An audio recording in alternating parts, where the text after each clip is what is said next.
Good afternoon. I'm Mark Allen with Gabriel.io, and I'm here today with Avi Greengart, the president of Techs Potential. Good afternoon, Avi. How you doing? Techsponential. I Techsponential. yeah.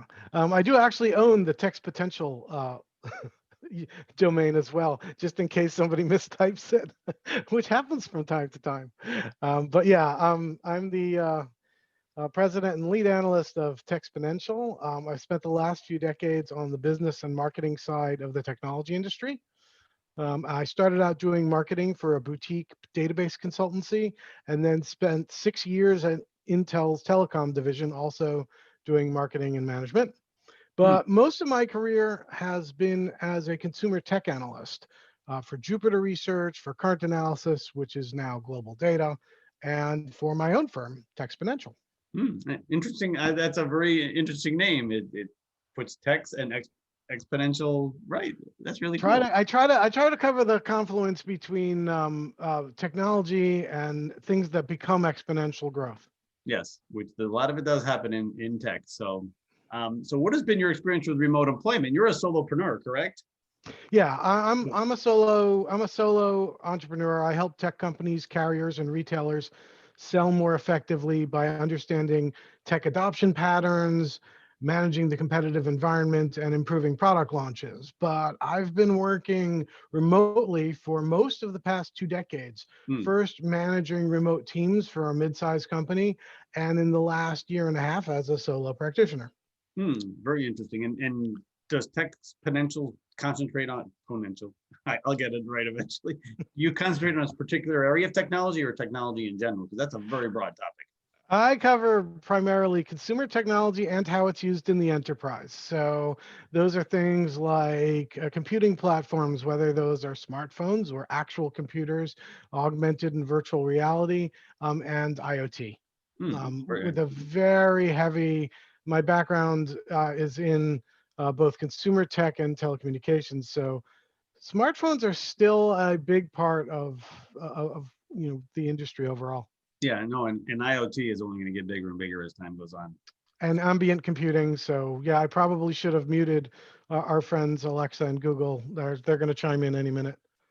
Yes, I know. It's mine's on. It's funny if sometimes I'll say something, all of a sudden it replies. I'm like, I didn't ask you anything.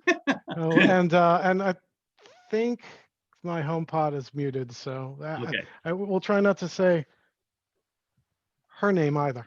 Yes, I understand. So, uh, since you're in tech, what do you think is the future of remote employment, and what do you think can be done differently to make it more effective? Well, remote employment was already a trend that was on the upswing, but it's been supercharged by the pandemic. Once we have widely distributed vaccines, or I don't know, Whatever. magic, and Mm, things return to some semblance of normal, I expect that white working collar employees working remotely will still remain significantly elevated. So if we were at, say, 5 or 10% before, which is roughly the numbers that I've seen, sometimes closer to 3, sometimes 6, whatever. mm. I think we're going to end up between 30 and 40%. Oh, Definitely not 80, 90% like we are now. Offices are there for a reason. And there are certain groups that depend on physical proximity for physical product development or lab work, and they can't really transition to remote work. So, for example, in my industry, I've seen that COVID remote work restrictions have been very hard on hardware developers and RF engineers. mm. Um, but to make remote working effective, you need to give employees the tools, management practices, and corporate culture that they'll need to succeed working remotely. Mm. Yeah. So, what is the story behind Techsponential? I mean, we've touched on it a little bit, but I mean, who are your base customers, and what do you do for them? So my clients are the large tech vendors, particularly the hardware companies, Mm, carriers, and some retailers, and I help them figure out what's going on, manage the competitive environment, and launch their products better. Uh, um, since I deal with hardware, I spend a lot of time playing with toys. Oh, that's actually. Do you have any openings? I'll bet you get that a lot. So, and I'm, Yeah, I do. And in some cases, literally toys. So yeah, right true. now it's, the Xbox Series X is coming out. Mm, We've got one of those in. LG has flipping, folding phones. I have one of those in. mm. A whole bunch of fun gadgets from Samsung, even tablets that are for mixed use, and devices that are useful in a home work from home environment. We can talk about that. Oh, cool. So, and is it safe to assume that some of your customers are based here in the Bay Area? Yes, they are. Okay. Are you allowed to say? I mean, you said you had it. Generally speaking, they like to remain private, but I understand. So we won't bring up any of their names. But yeah, as I but drive down, yes, yeah, yes, it's safe to assume if you drive down the one. 101, or if you go up to Seattle, or if you go out to Shenzhen, or you're in New York City, that yes, you'll be dealing with clients of mine. Oh, very interesting. And you work as a solopreneur for these major corporations. That's got to be interesting. How do you actually get into, you know, you know what I mean? Because generally they want the other company with, the big Yes. office and right. Well, I mean, it depends what you're doing for them. But yeah, I've been working with product managers and marketing managers for literally decades. Mm, First for larger companies, and then out on my own. So the things that I do for them are, explain to them what I'm seeing in the market, how mm, they can react to that, what pricing makes sense for their products, go or no go decisions. They get down a certain road. There have been times where I've told the company, your product isn't ready yet, mm. and you're going to need to wait. There are other times where it's like, look, it's not going to get any more ready. Yeah. Launch the thing. And there are times where I know you're not gonna listen to me anyway, and you're gonna Mm, launch it. I'm just telling you, expect to have to discount it because your product is overpriced.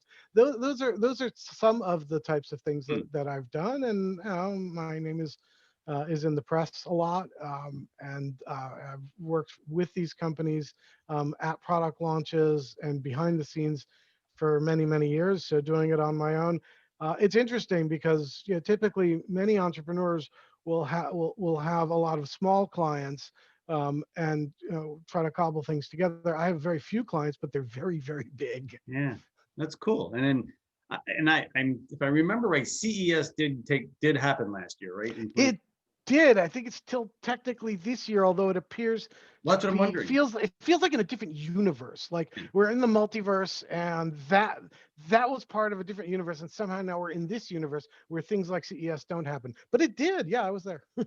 Well, it did happen, but it's early. I mean, I think it was before the stay in place, right? So is it scheduled for 2021? Do you know? It is scheduled to be an online only virtual event.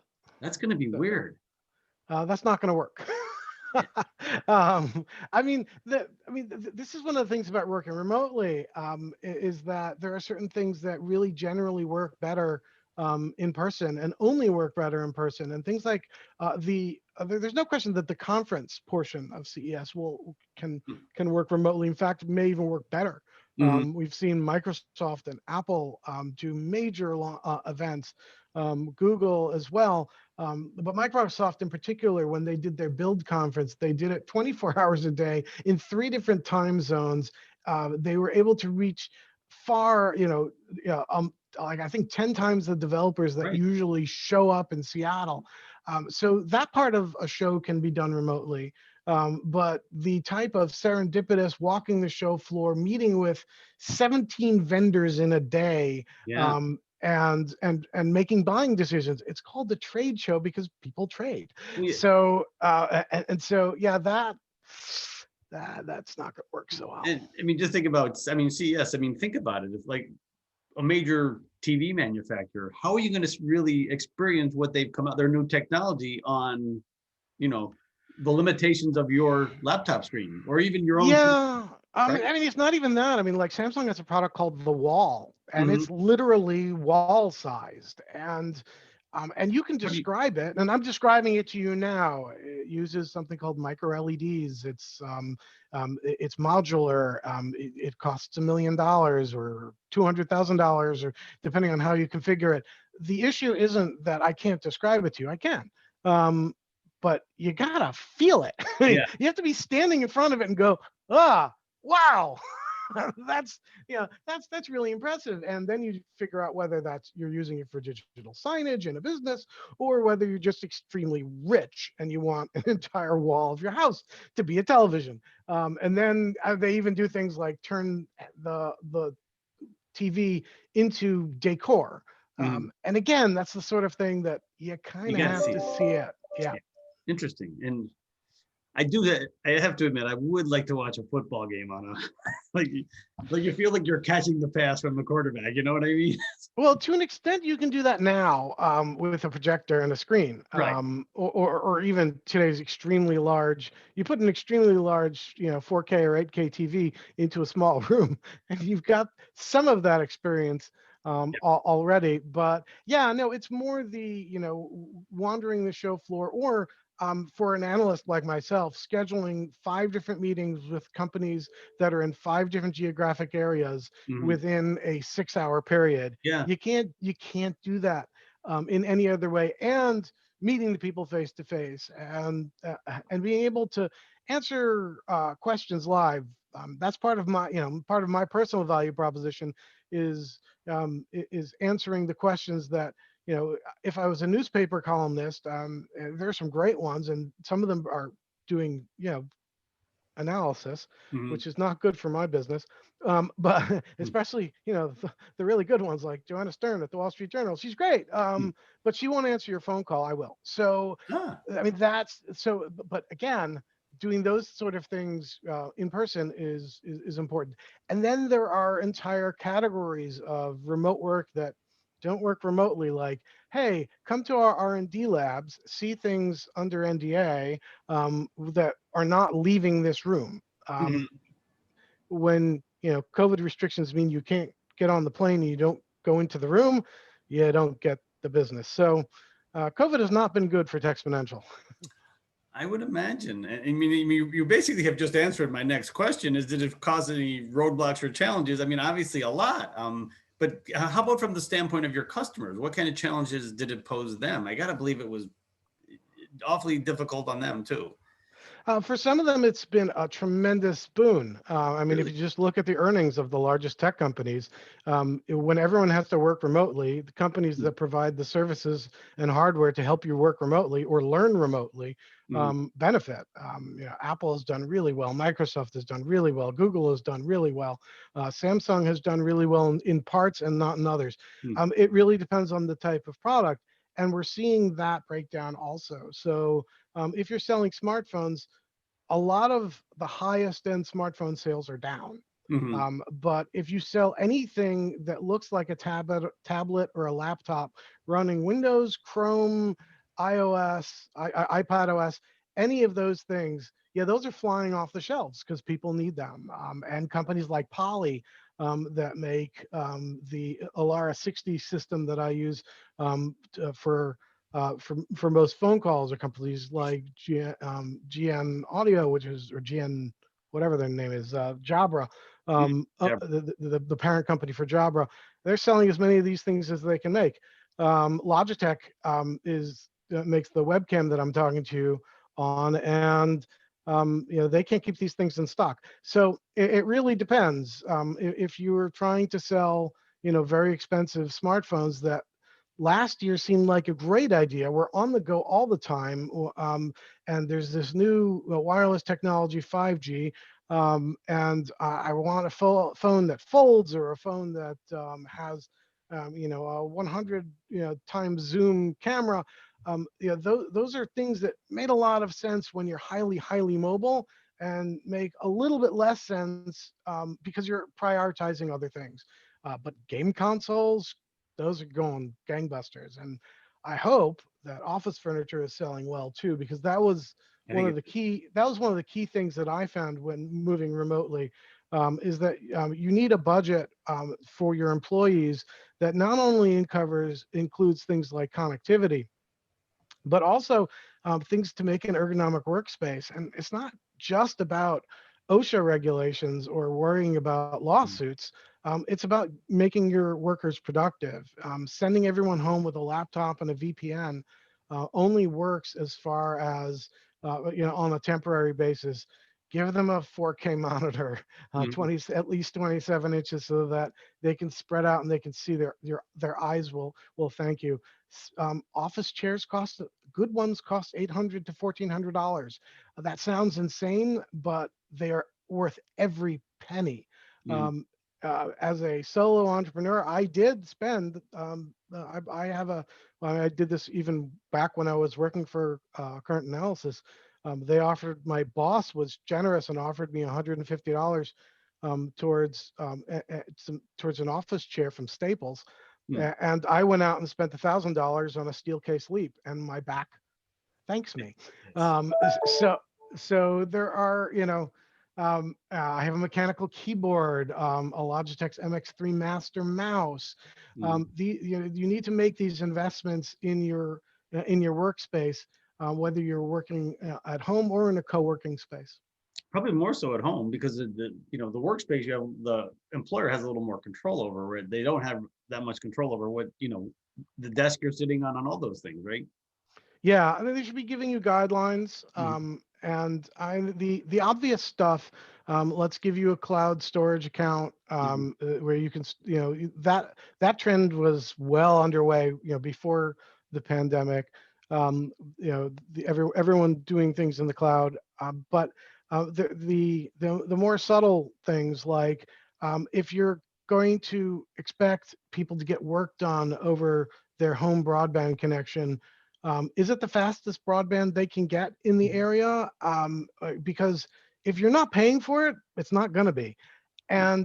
And sometimes the way the cable companies and ISPs work, you may need the flexibility to say, you know what, we'll pay for your television too, so you can get a triple play bundle, and that will give you a faster, more stable internet speed. At a lower price, because that's the way the cable companies are operating. And that makes perfect sense from a dollars and cents perspective. But a lot of companies, even small ones, specifically, lock the expense form down so you can't do something like that because they're afraid of fraud, Mm. or they're afraid of getting taken advantage of. Well, if you have remote workers, you need to expect you need that Mm. sort of setup, that kind of flexibility in your policies to ensure that it's not just giving them a Slack channel, opening up Microsoft Teams, and saying go. Yeah. Very interesting. Yeah. So, Avi, this has been fascinating. Again, if you need to hire someone to help you, test those toys, I know a lot of guys that will volunteer for that position. I'll be the first one. Uh, but it sounds like you have a lot of fun in what you do. I Sure. wish Techsponential all the luck. Hopefully, Thank you. CES Thank you very will much. open up this year. I know it's a lot. Mobile World Congress is supposed to be actually happening in person. They moved it from February, which was not going to happen, Right. to June, Mm. which at least of next year, Yeah. obviously. And that could happen, although if the world is starting to get back to normal by then, that will also coincide with everyone deciding to finally get out of their house and go to the beach in Barcelona. And so it's going to be pretty chaotic trying to find a place to stay. But yeah, hopefully some of these shows will pick back up. Companies that I'm working with will start hiring me to fly out and give them speeches, and work with their engineers. But also that, right now we're in the middle of some pretty scary spread of a disease that has killed people that I know. Mm. And as bad as the economic harm is, I'm firmly believing that you got to control the health aspects before we can get the economics to come back. Yep, I agree with you. So again, thank you for your time and have a great day. Thanks.